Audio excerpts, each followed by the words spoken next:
And welcome to The Jungle, brought to you by Liger Partners. I'm Eric Holtzclaw, today interviewing a good friend of mine, Todd Weeks. His company is called Traction Focused. Yes? That's right. Yeah. Yes, sir. Traction Focused. So you're going to learn a lot today about what it takes to successfully scale a business, because that's where Todd focuses. Absolutely. Yeah, so tell us a little bit about Traction Focused and what your work is like.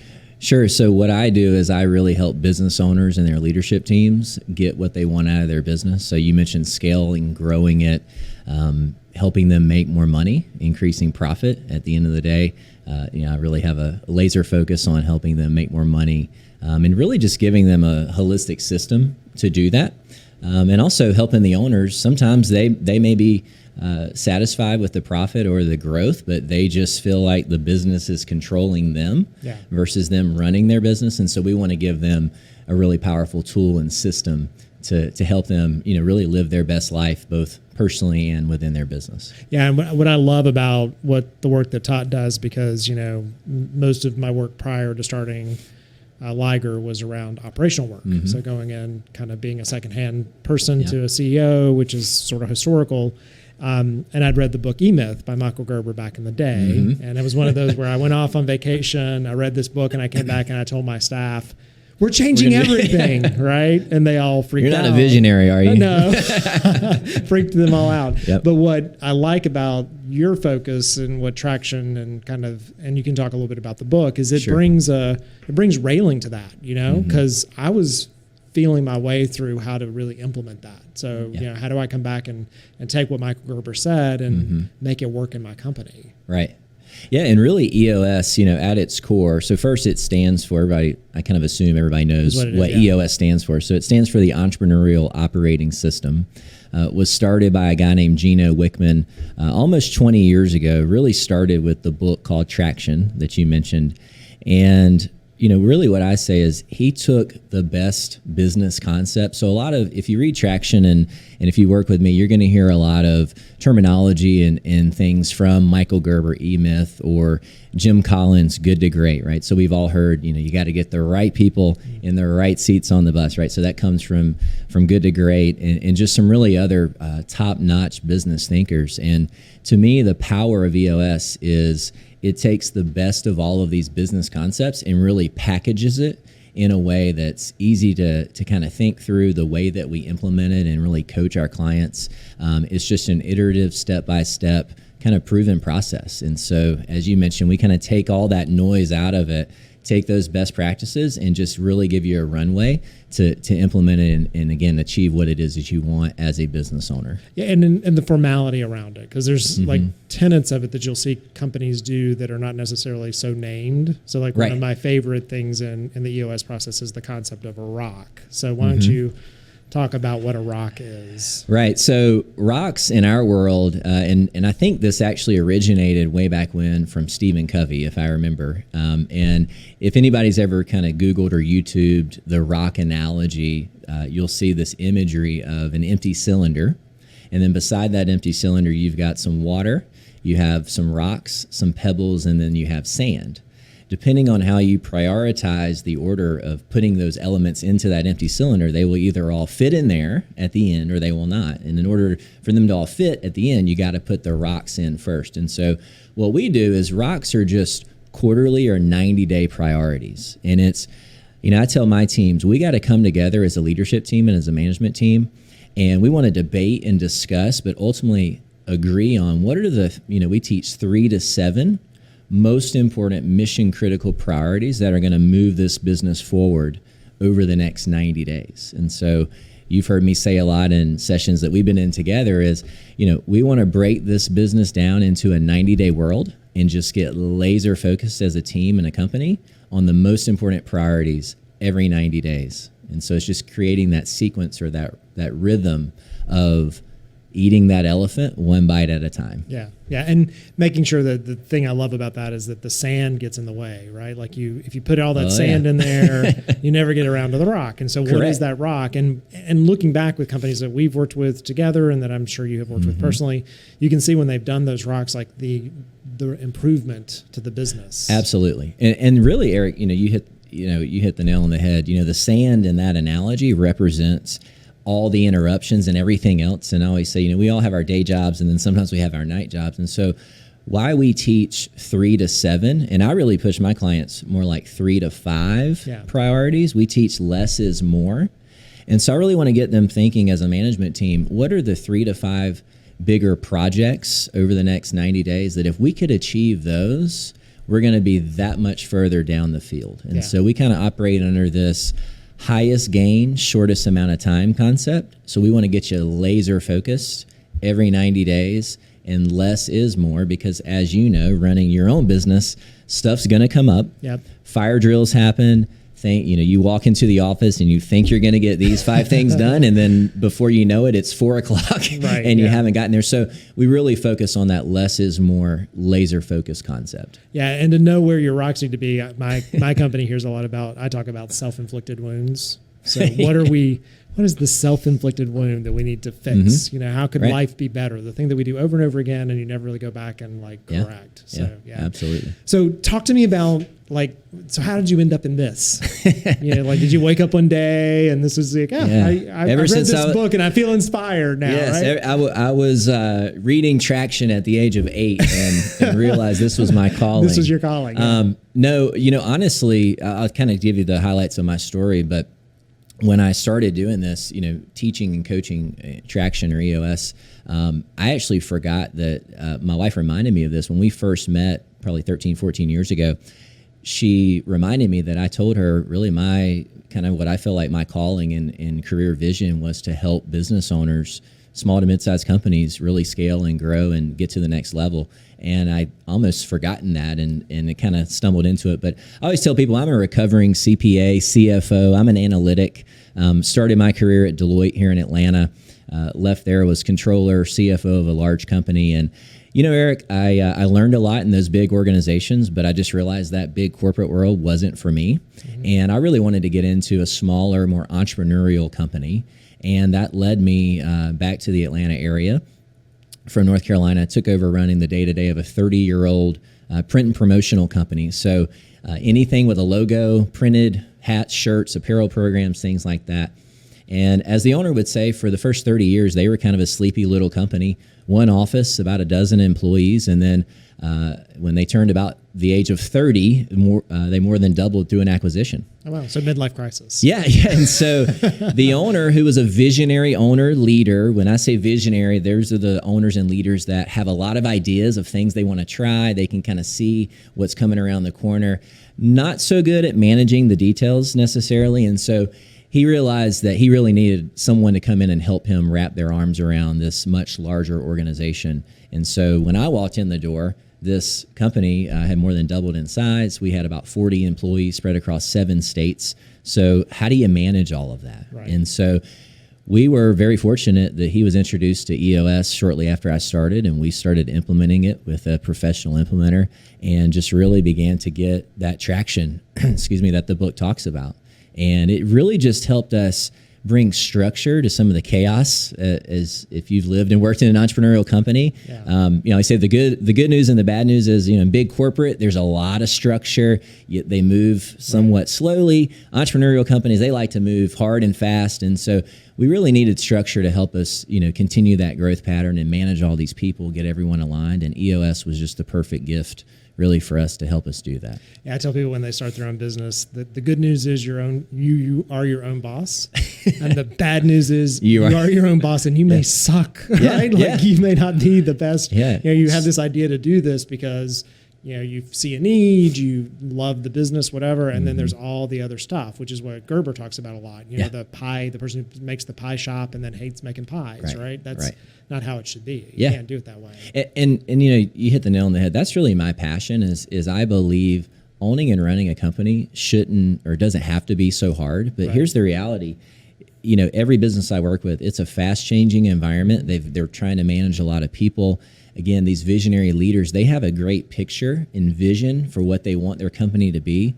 Most of the time, it's trapped in their head. Yeah. And they, I say, do you just expect your people to read your mind all the time? Absolutely. Yes. Every day of the week. So especially in Eric's business. So we got to get that vision out of their head. And I always say, we got to paint a clear picture. Right. Because all I see, most employees, they just see all the puzzle pieces. Yeah. So we got to paint that picture. What does that puzzle look like? And then we want to give them structure and discipline to execute very clearly and concisely on achieving that vision. Yeah. And so how does a business, so I got a couple questions. Yeah. One is, what's an appropriate size company to even think about this? Mm-hmm. So where would they be in the spectrum, Sure. right? Is there a too small business? Is there too big a business? Mm-hmm. Like, what does that look like? And then, how do they get started? Like, Sure. what's the first step? Yeah, great question. Other than just calling you, right? Call me. Right here. Yes, Call Todd. tractionfocus.com. So our sweet spot are really companies with 10 to a couple of hundred employees. Okay. That being said, I've got a handful of clients with less than 10 employees. My smallest has 5 in their business, up to several hundred. And then from a revenue perspective, again, sweet spot, probably 2 to 100 million. There's over over 6 or 7,000 companies using EOS around the world now to run their business. There's small companies, there's several billion-dollar organizations. I even know now people are implementing EOS in departments of publicly traded companies just because it works. Yeah. But again, our sweet spot are those entrepreneurial-led companies where I define that as generally the owner is still involved at some level in the day-to-day. Whether they want to be or not is a different question. Right. But really that sweet spot, 10 to 300 employees, probably 2 to a couple hundred million. Okay, great. And then I know you're going to lead them through, but like, what's the starting point? Like, where do you start with this? You know? Yeah, great question. So one of the things that we teach, and obviously we live by, is we have a proven process on how to really make this effective and ultimately get this system and this framework down into every level of the organization, right? And so you've been a part of this. I work with the leadership team, but my goal is to train them to take this down to every level. So if you've got 250 employees, they're all at some point going to understand where we're going as an organization, what our goals are. They may even have a handful of rocks on a quarterly basis for themselves. They're going to have numbers that they need to keep on track. So it just brings everybody into it. And we actually start our process with getting clarity on the foundation. So we call it, we must lay a foundation of accountability before we can put a compelling vision on top of that, right? And I use the analogy of building a house. Right. You would never start building your house by just framing the walls and putting the roof up, right? So you got to lay a strong foundation, and we do that by giving absolute clarity on who owns what. So we call that the accountability chart. Yep. Many times, and you can probably attest to this, I'll ask the question, okay, well, who ultimately owns sales? And the owner will raise their hand, the salesperson will raise their hand, marketing. Well, when 2 people are accountable, nobody's really accountable. So we got to get clear on accountability, and we start with that framework and that structure to drive discipline and execution. Then we lay a compelling vision on top of it. Yeah, and what I like about it is it brings a common language to a company. Yeah. The words mean the same thing because everybody's talking about it in the same way. Absolutely. Which is goal versus rock versus objective. What does that mean? Yeah, even when you just think about this, the example I always give, and we talk about we are going to give you a common language. So even when we talk about process or terminology, so when you may call it business development, I may call it marketing, Johnny may call it sales, somebody else may call it lead gen. Right. Well, what are we actually talking about? Yeah. And so we just have to get really clear and concise with this same language. And again, we just give them a system and a roadmap to do that. And so as a business owner thinking about, putting something like this in place, often what is worried about is like, well, so how much time are you asking for, right? Like I got people, we got a thing to sell. I'm already getting way too many phone calls. Right. Like, how do I know what my time commitment is to trying to do something like this? Sure. So if you want to work with me, what we do is the way I facilitate and coach are through these offsite, pretty much all day sessions. So we generally run about 8:30 to 4:30. And we do that. It takes about 3 months. So 1 meeting per month to kind of get going. Okay. And then it's once a quarter that we're meeting. Yeah. Other than that, I tell people it's really not adding more work to your plate. It's hopefully going to give you tools and process to work smarter, faster, more efficient, right? So it really brings these processes and things to streamline things and improve on not just role clarity, vision clarity, but just from everything from those quarterly goals, annual goals, quarterly goals, weekly numbers. What do we need to do this week to achieve our quarterly goals, which ultimately sets us up to achieving those annual goals. So all that to say, it is an investment of time. With me, it's about a day a quarter once we get into it. And then you're just going to be empowered to really run a really powerful business in between. Yeah, and the days each quarter are maybe in addition. The other things that it does is brings, if you're not doing them, they're things you should be doing, like a regular meeting. As so many companies I work with that are just not even consistently meeting with people to talk. But it just brings conformity to that, right? So that's right. So it's not more time, it's just doing it the right way, or a structured way. That's right. Yeah. You hit the nail on the head. I was with a company last week, and their management team didn't have a consistent meeting pulse. Yeah. And so we talk about how does the left hand know what the right hand is doing, right? We call it keeping the circles connected. So it's just extremely important to get everybody on the same page every week at the leadership level, and then ultimately that rolls down to the departments. And so, other than world domination, always, what's like future for you? Like, where do you go with this? What is so my goal, my BHAG. What are your rocks? Yeah, so my rocks, and really what drives me, my big, hairy, audacious goal, we call it a 10-year target, is, and now I'm not got 9 years to get there. So I want to in the next 10 years have served at least 100 companies. And so guiding them through this journey, helping them achieve their goals and vision.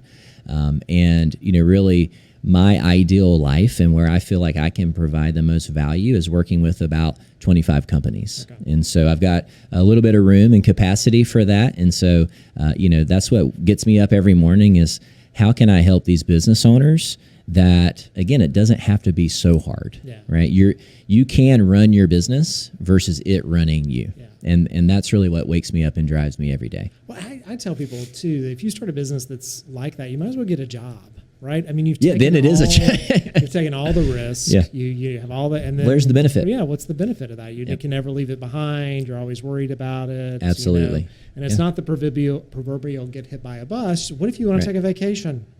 Just go away for a couple of days. Well, and, obviously this is a pretty good economy where a lot of people are thinking about taking some chips off the table, selling their business. And in these small to mid-sized companies, I tell owners all the time, if your business needs you every single day, the value of your business is going down. Yeah. Right. And so that's what was really cool in the company I ran was after running it for 4 years, we were able to sell it and exit. And both the owner and myself, who I had been running the day-to-day for 4 years, he had actually stepped out 2 years before and was really just what we call sitting in the owner's seat. Right. And we both were able to walk away at the closing table because they had a complete playbook and system on how to keep that business going. And so it was literally, hey, guys, keep doing this and you're going to continue to grow and have success. Don't do that, and you may not have as much success as you want. So it just gave them a roadmap to really transition succession plan. Yeah, every business has an exit. There's an exit right at some point, some kind of exit, right? You've got to think about that. The other thing that I think is really helpful in working with someone like you that's seeing so many different companies, it's like what we do with marketing. We see what works and doesn't work across so many different industries. So Whitney says that we are industry agnostic and problem specific. I love that. We work across a bunch of industries, but we're working on these problems that we've kind of seen. So that allows you to bring things in from other places. Absolutely. Yeah. And we use the same terminology from it. EOS is industry agnostic. Yeah. Right. But the problems and everything is very different. And so we're going to give structure and a roadmap that the tools are the same, but the output is very different and the results are different. Right. So, last year, my fastest growing client grew sales a couple of 100%. Right. And on average, my clients grew about 14% last year. Right. And so there's wide ranges of that. And some of that depends on the industry and some of it just depends on, I would say, how obsessed do you want to be about using this system and the tools, because it can really take you there quickly. If that's your goal, right? And so, like you said, some people just want to be able to take a vacation, right? And that's okay. And some people just want to wallow around in the thing they've created. So, yeah, the mad scientists playing in the lab or whatever it is. So, yeah. Yeah. Well, thanks so much for joining us today. I appreciate it. Yeah, glad to be here. We've been talking with Todd Weeks. His company is called Traction Focused, In the Jungle, brought to you by Liger Partners. If you want any information on how to get in touch with Todd, it's all in our show notes and everything like that, and can reach out to us over social. So thanks for tuning in.